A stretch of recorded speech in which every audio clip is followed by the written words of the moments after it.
Baik, kembali lagi. Di Indonesia ini kan setiap kali kita memutar lagu atau musik di ruang publik seperti hotel, restoran, kafe, atau bahkan di bus pariwisata ya, ada aturan yang mengharuskan kita ini membayar royalti.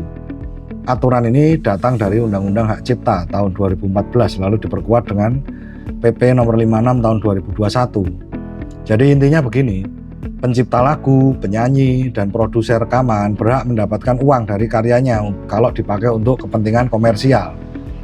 Untuk itu pemerintah membentuk LMK ya, yaitu Lembaga Manajemen Kolektif Nasional, yang tugasnya mengumpulkan dan menyalurkan uang royalti itu.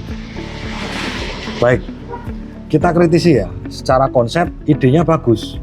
Pencipta lagu yang sering kita nikmati karyanya itu tidak hidup dari tepuk tangan saja, tapi juga dari royaltinya. Masalahnya muncul ketika aturan ini dijalankan tanpa melihat konteks. Belakangan ini kita ramai mendengar cerita ada hotel syariah yang dipaksa membayar royalti, padahal mereka tidak pernah memutar musik komersial. Mereka hanya memutar murotal Al-Quran di lobi sebagai suasana religi. Ada juga yang kemarin viral juga, ada hotel yang memutar suara kicau burung, itu pun tetap ditagih.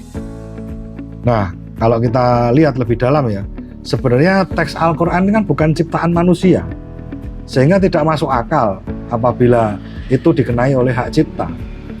Suara burung asli juga sama sekali bukan karya seni, yang bisa dilindungi hanya rekamannya saja. Jadi kalau ada Qori yang merekam murotalnya lalu disebarkan gratis untuk didengarkan siapa saja, mestinya ya tidak ada kewajiban bayar royalti. Begitu juga dengan rekaman kicau burung.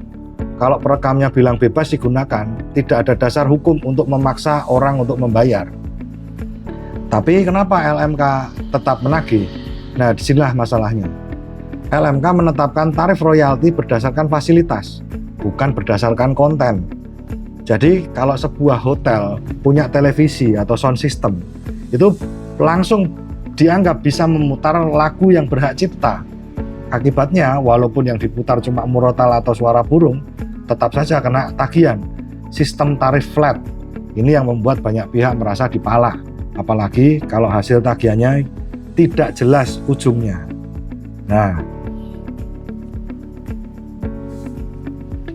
Nah, soal kemana uang itu pergi, di atas kertas, LMK wajib menyimpan dan menyalurkan ke pencipta atau pemilik karyanya.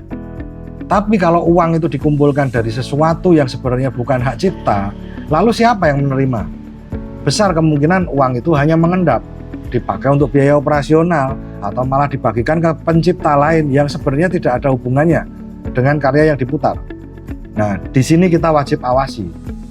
Karena disinilah muncul kecurigaan bahwa sistem ini rawan disalahgunakan, mengingat administrasi di negeri kita ini sering jadi lahan basah bagi oknum. Lalu apakah bisa dilaporkan sebagai tindak pidana? Secara teori bisa. Kalau LMK atau oknum di dalamnya memaksa menarik uang tanpa dasar yang sah, itu bisa masuk kategori penyalahgunaan wewenang, pungutan liar, bahkan pemerasan. Tapi dalam praktek, mereka bisa berlindung di balik aturan undang-undang yang memang memberi mereka wewenang memungut royalti. Karena itu, jalur yang lebih realistis biasanya lewat gugatan administrasi ke PT UN, atau bahkan uji materi aturan ke Mahkamah Agung atau Mahkamah Konstitusi. Kesimpulannya, niat awal aturan royalti ini baik untuk melindungi hak pencipta. Tapi penerapannya di lapangan sering keliru. Ketika murotal Al-Quran atau kicau burung pun ditarik bayaran, maka jelas ada yang salah di sini. Di titik ini, publik punya alasan kuat untuk menuntut transparansi, bahkan perlawanan hukum. Jadi royalti tidak berubah jadi alat pemalakan yang dilegalkan.